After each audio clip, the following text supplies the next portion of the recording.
What's up guys, welcome back to Tech Phantom. And in today's video, the promotional videos of the Galaxy S23 and the S23 Plus series has been revealed, and it has been leaked earlier also, but now at the Twitter it has been leaked by the Ori XTA that for the promotional content for the S23 and the 23 Plus alongside with the Galaxy Buds Pro 2. Now, there's also been number of screen protectors have also been leaked for the Galaxy S23 series, and it's been hefty leaks have been going on all around.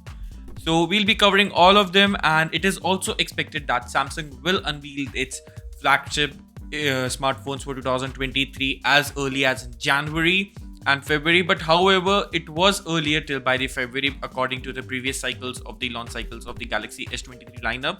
But this time Samsung may opt for a different approach, and the pre-booking can be started as early as December 23, whereas the official sale will begin in January 5 as early as possible.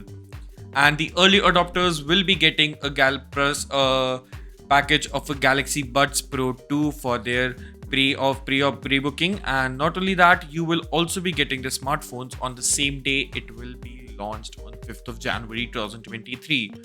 Well, there won't be any kind of a registration or something like that, or it's not at all going to be in a limited number of handsets. But also alongside with the smartphones, there will be a major camera upgrades which will be seen in these smartphones, specifically in the Galaxy S23 Ultra.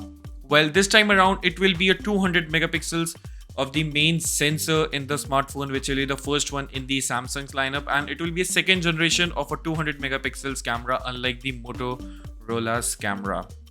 Well, also the front megapixel of the camera is going to be of 40 megapixels for the punch-hole selfie shooter for the S23 Ultra only, and for the 23 and the 23 Plus will be stick to the same 10 megapixels of the Samsung's camera, which is again a shame considering we are paying such a premium amount for these flagship smartphones.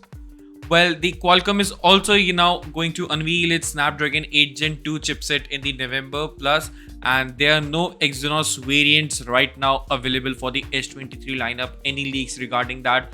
So we can expect the Galaxy S23 lineup to be coming with a more wider range with the Qualcomm Snapdragon processor, which is again a very positive approach too. Well, what do you think about the Galaxy S23 Ultra overall with the same pricing of these smartphones when compared to the 22 lineups? Let us know your thoughts in the comment section below, and I'll see you in the very next one. Thanks for watching.